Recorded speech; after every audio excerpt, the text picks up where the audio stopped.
नमस्कार, स्वागत है आपका। आप देख रहे हैं सी न्यूज़ भारत। मैं हूं आपके साथ इशिता। वक्त हो गया खास खबर का।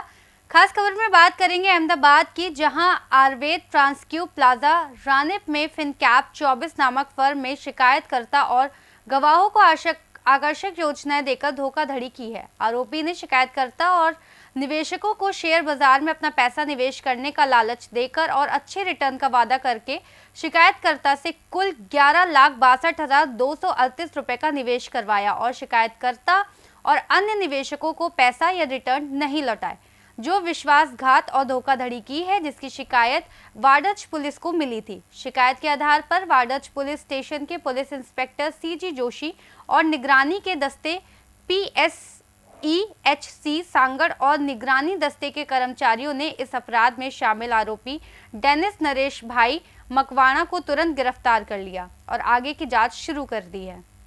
मनन प्रजापति है, हूँ वस्त्राल रहूँ छूँ અને મેં ફરિયાદ મારા વાઈફના થ્રુ કરેલી છે, કારણ કે રોકાણ મેં મારા વાઈફના નામથી કરેલું હતું, નિધિ મનન પ્રજાપતિ। હકીકત શું હતી? હવે હકીકત એવી છે કે સૌ પ્રથમ તો એમને મને શેર બજારનું કહીને અમારી પાસે ઇન્વેસ્ટમેન્ટ કરાવડાવ્યું। અમે પહેલાં ₹1,00,000 રૂપિયાથી સ્ટાર્ટ કર્યું હતું અને અમારી અમાઉન્ટ છેક 12 લાખ સુધી પહોંચી ગઈ હતી ઇન્વેસ્ટ કરવામાં, કારણ કે લાલચ એમને એવી આપી હતી। એટલે અમે બી ગુનો અમારો કબૂલ્યો કે અમે બી લાલચમાં ફસાયા છીએ, બરાબર છે। અને પછી જ્યારે એમને 2 મહિના સુધી રિટર્ન આપ્યું, પછી ના આપ્યું, એટલે અમે એને શોધવાનું ચાલુ કર્યું, એને ફોન ઉપાડવાના બંધ કરી દીધા, ઓફિસ પણ મળવાનું બંધ કરી દીધું।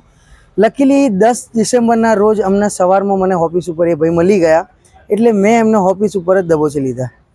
એમને મેં ક્યાંય જવા ના દીધા અને એમને કીધું કે ભાઈ મારા પૈસા આપો, કાં તો મને પૈસાનું કોઈક એવિડન્સ આપો કે હું મારા પૈસા સેફ છે એમ। એટલે એમને મને બાનાખત કરી આપ્યું એમના મકાનનું। હવે બાનાખત બી કરી આપ્યું, એમાં બી એમને અમાઉન્ટ ખોટી લખાઈ, 32 લાખ રૂપિયા મારી કિંમત આવે છે। મેં મકાન તે વખતે જોયું પણ નહોતું। હું ચલો હશે કંઈ 32 લખો તમે, પહેલાં તો 36 કહેતા હતા, પછી 32 લખાયું।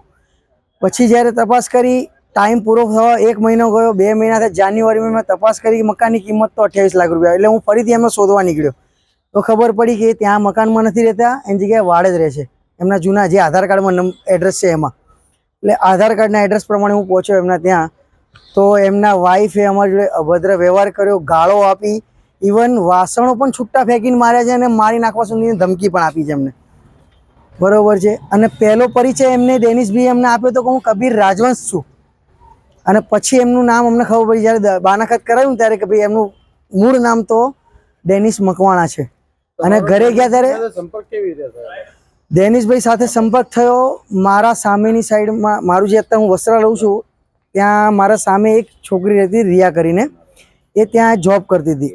પછી એની પાસે લેપટોપ નહોતું એટલે એને જોબમાંથી રિલીઝ કરી, એટલે મારા વાઈફને એને કીધું કે તમારે જોબ કરવી તો મારા વાઈફ પાસે લેપટોપ હતું, એટલે એમને વર્ક ફ્રોમ હોમ કરી આપ્યું હતું એમને।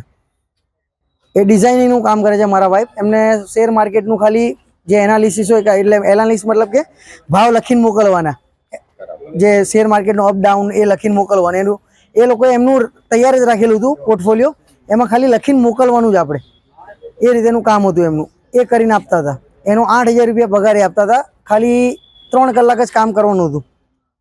એ રીતે અમારો પરિચય થયો હતો। જેણે રાણીપમાં આયુર્વેદ ટ્રાન્સક્યુ પ્લાઝામાં એક એની ફિનકેપ 24 નામની પેઢીની એક ઓફિસ ખોલી હતી। એ ઓફિસના નામે અમુક ડોક્યુમેન્ટ્સ બનાવીને લોકોને વોટ્સએપ કરતો હતો, અને એ વોટ્સએપમાં એ લોભામણી જાહેરાતો આપતો કે જેમ કે 100 મહિનામાં 25% રિટર્ન સાથે હું તમને મળશે। એવી જાહેરાતોમાં ઘણા ભોગ બનનારને ફસાવેલા છે। આ કામનો જે ફરિયાદી છે તેણે 1/8/2023થી લઈને અત્યાર સુધીમાં કુલ 11,62,238 રૂપિયાનું રોકાણ એ પેઢીની અંદર કરેલ છે। આ ઉપરાંત અન્ય પણ 2 ભોગ બનનાર અમને મળી આવ્યા છે, અને તે કુલ મળી 24,92,148 રૂપિયાનું રોકાણ આ આરોપી જોડે કરેલું છે। અને આરોપી તરફથી અત્યાર સુધી તેઓને કોઈ પણ મૂડી કે વળતર આપેલ નથી, અને આ ઓફિસ તેણે બંધ કરી દીધેલ છે। આ ઓફિસ બંધ કર્યા પછી ફરિયાદીને લાગતા કે મારી જોડે ફ્રોડ થયું છે, તેણે પોલીસમાં ફરિયાદ નોંધાવેલ છે। આ ફરિયાદ અમે 2 તારીખે 2 માર્ચે રજીસ્ટર કરી છે અને તાત્કાલિક આરોપીની ધરપકડ કરી છે। અને આ આરોપી સિવાય પણ અન્ય કોઈ આરોપી સામેલ છે કે નહીં, અને આ ઉપરાંત અન્ય કોણ ભોગ બનનાર છે તેની તપાસ હાલ ચાલી રહી છે। अहमदाबाद से सी न्यूज़ संवाददाता योगेश गोस्वामी की ये रिपोर्ट।